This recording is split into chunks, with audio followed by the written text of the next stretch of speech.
thing that I got in contact with this guy.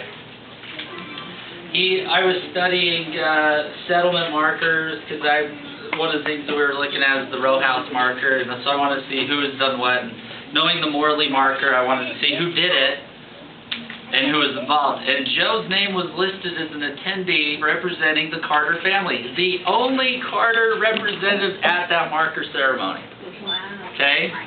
None of us were invited. Okay? Well, knew about it. They knew about it. So I just went on White Pages, looked for Joe Conover, and it said he was from Quincy, and he's a newspaper writer for the Quincy newspaper at that time. He's now in his 80s and retired, and he's a professional artist as well. So I called him out of the blue, and the moment I called him, he mentioned in our conversation, he goes, by the way, I have Hannah Knight Libby Carter's original painting hanging on my wall. Oh my God. Would you like a copy? And 2 weeks prior, he had just had it touched up and put back into restored. So on the bottom of this display he gave me a photo of what it looked like before the restoration. It was rolled up, thrown around in the family, and then on the side is the restoration. If you know the black and white one of Hannah, that's where it comes from, but if you look at the two, you would swear they are two different pictures. Until you have to look close. Whoever did the touch-up job in the 50s did the best they could, but changed her features a little bit. So, we go back to the original source, there it is. He was going to come out, he's had 2 deaths in the family in the last week and a half. So, he was going to be here today. He is on our Facebook group, his kids are in the Facebook group, and his niece, she really wants to be involved in the family. She contacted me several months later, said, are you the Layne Carter that knows all about the Carter family history and the Mormon Carter stuff? And I said, sure. I could give you some Mormon Carter history stuff. And her interest was because she joined the church and is now living in Arizona. And so she wants to know her Mormon roots because she's never been taught it. Where in Arizona? She's at an Air Force base. Outside of Texas, near Davis Mountain. Oh, okay. Okay.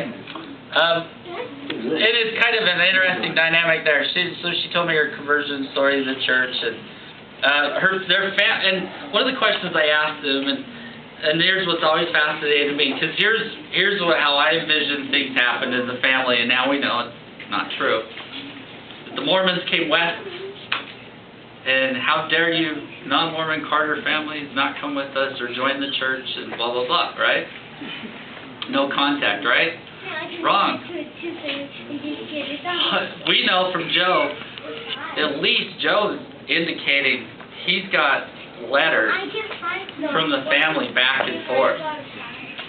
Lots of letters.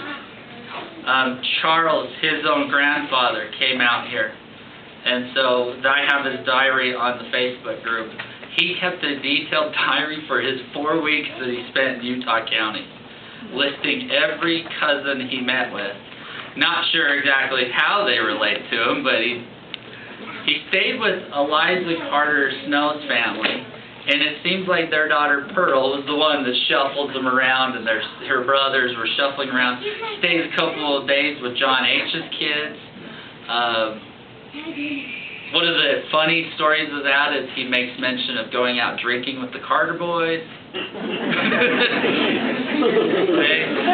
Don't know which Carter boys he's talking about. But that journal entry is the day after he's staying with John H.'s family during that time, so the day before and the day after, so. It was one of John's sons that he mentions David hates Utah. David, the son of John, hates Utah, would leave the place if he could. He wanted nothing to do with Mormonism and hated it here. And so Charles makes note of that. He makes note of he's going to go to General Conference. And some of the families in Utah County, it seems like the RLDS Church was coming in and proselyting heavily. and he attended. They didn't call them RLDS meetings; they called them Josephite gatherings, and he attended Josephite meetings, and then he attended church meetings with other family members. So he attended both, and then he gave me a letter that he wrote his daughter during his stay in Utah, and he describes his visit, and he says, "There's so many kids. They all have 15 kids." Because Philip Libby only had 2. Okay?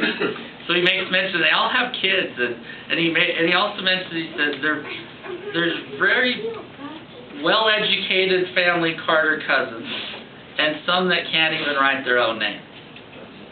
And he makes mention of that he was that shocked in that, or impressed in that there's really high educated and low educated family members.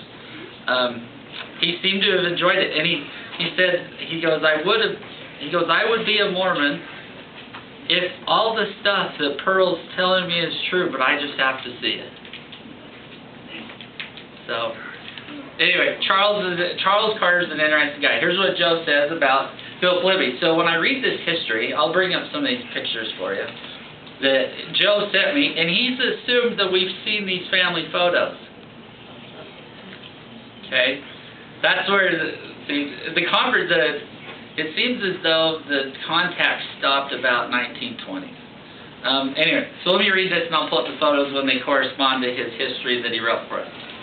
By Joe Conover. Philip Libby Carter, my maternal great-great-grandfather, oh, so I got it wrong, I guess he is further along the line, never mind, was a near-mythic family figure of my childhood.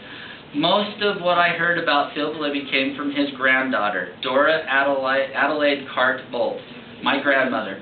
Much of what she passed on to me came from her father, Charles, Philip's son, born in Lowell, Massachusetts. Philip has left Maine, but he was a blacksmith, and Lowell's the first factory town. I assume that there's easy work there and good work, too. I can still see his large litho-like portraits of Philip and of his wife, Martha, that hung side by side on the wall along the stairs that led from the front hall to the second-floor bedrooms on Carter Hill Farm. This is the house in which I grew up. Wow. Are these pictures going to be on the website? I have to get his permission first. Okay?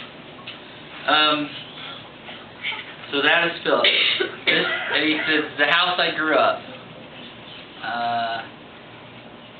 Oh, I don't know if I put the house on here. No? There's the house. So Carterville, the cemetery is over here, off to this side. This is the farmhouse. Actually, it's been torn down. A new one's been built in the spot. But this is where the Carter Cemetery is at. Okay? I grew up, grew up built by Philip's son, Charles. This house was built by Charles. In 1885, on the farmstead established as part of Morley settlement by John and Hannah Carter in or about 1841. I remember Philip's face. Let's go back to Philip's face.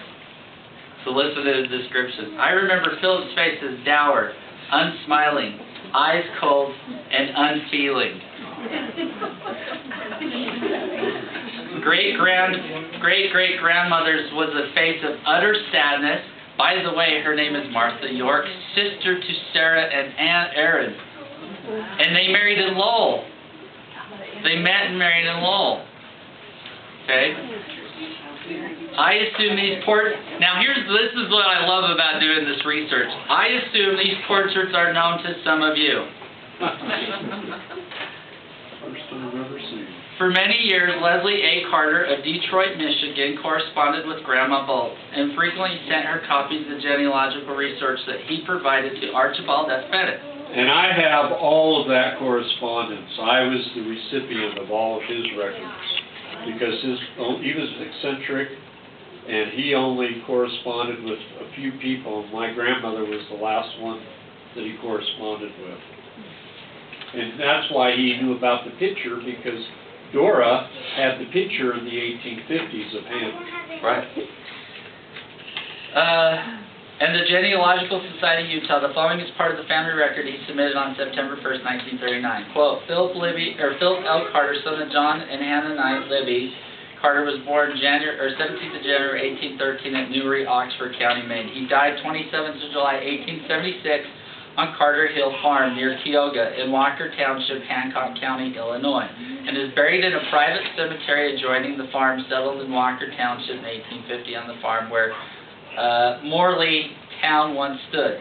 Farm comprises 270 acres. This is on section 3132 on the Hancock side of the road, the line between Adams and Hancock County, if you remember why I drew up there.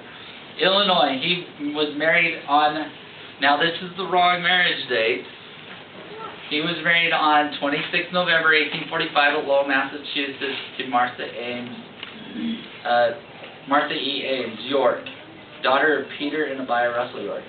She was born 9th of September 1814 in Bethel, Maine, died on Carter Hill Farm on January 18, 1897, and is buried near her husband. Now, her marriage date, he wrote this, and I responded to him because I had just found the intention to marry record, and the intention was filed 11th of April, 1846. If you do some math, Charles is, her son Charles is 2 months in the womb. Okay? And that's the intention. So we don't know exactly the marriage. Okay? The broad story, as I recall Grandma Bolt's oral history, goes like this. John and Hannah had several of their children raised on the farmstead of Morley Settlement, established by Isaac Morley after the exodus of Saints in Missouri.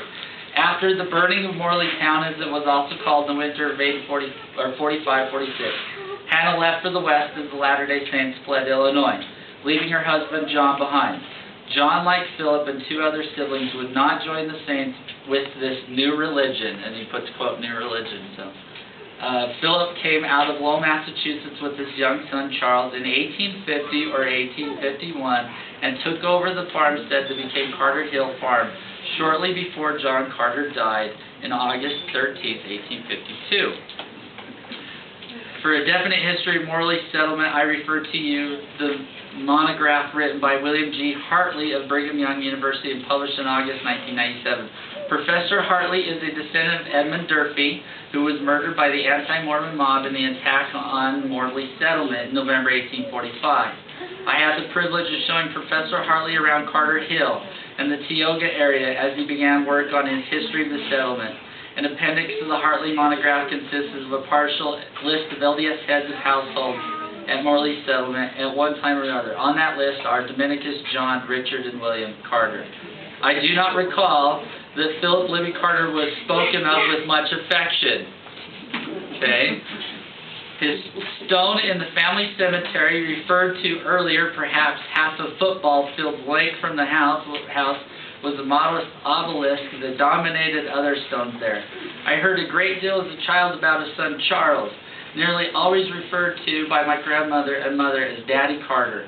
Daddy Carter could sing. See if this sounds familiar. Daddy Carter could sing, recite poetry, and spell down the local school teacher, and was obviously much loved. Now look at this picture of Charles.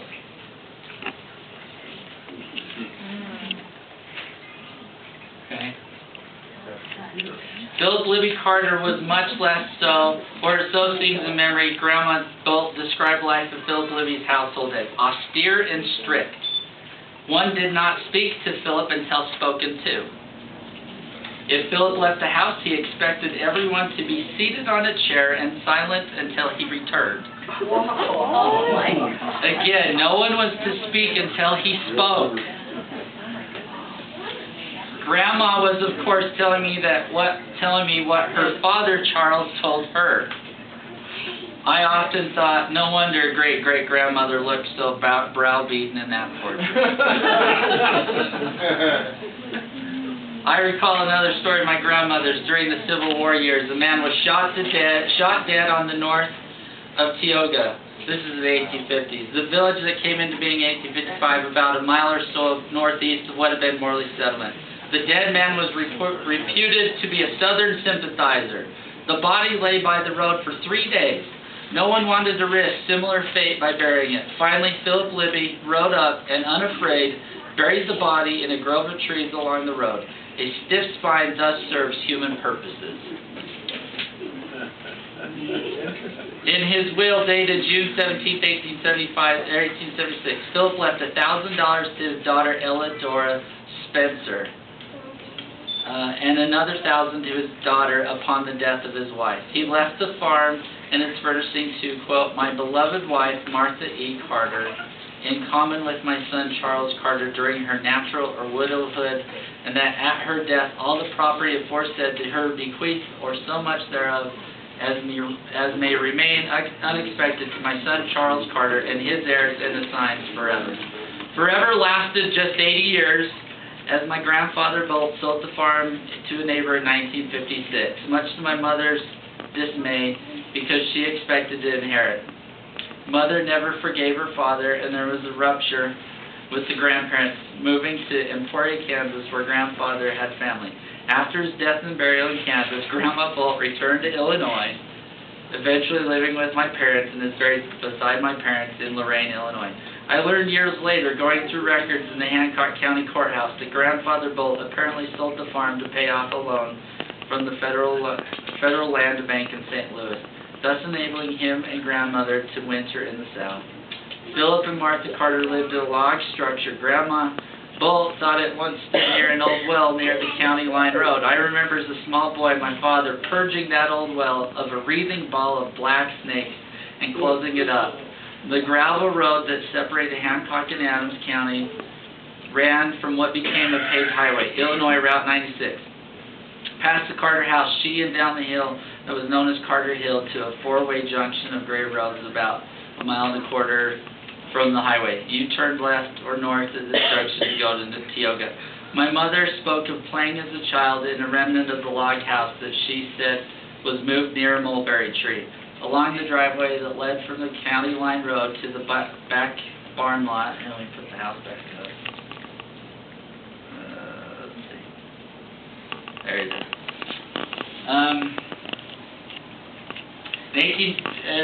Let's see. My father discovered that apparently part of the log house was used by Charles Carter in building the new two-story farmhouse in 1885. Dad in the late 1940s wanted to install central heating with the coal furnace in the dirt cellar.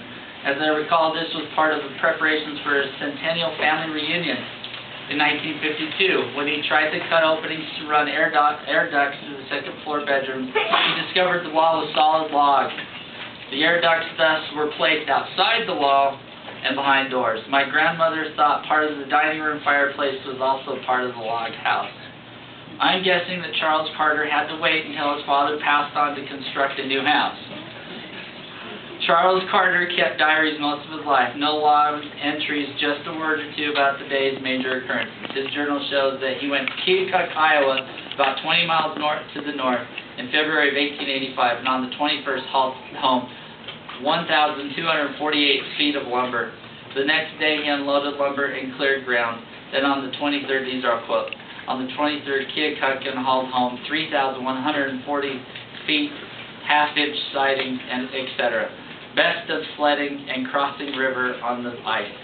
Similar entries terse recount the house construction until on October 16th he writes, Warsaw, bought wood stove for $15, coal stove for $6.50, bedstead for $6, table for $2.50, vines, $1.25, and $1.50. Then on the 17th, set up stoves and moved into the new house. Finished potatoes. Jim Smith here. In the margin he noted, first night in the new house. I have yet to confirm in his diary the use of the old house and the new. January 1897 was snowy and blustery. Charles spent the first days of the month working in the woods and chopping wood. January 8th he took his daughter Mabel to Nauvoo and returned by way of Warsaw the next day. On the 10th he lay around home, and on the 11th hauled load of hay and wood. On the 12th he sawed wood and wrote letters.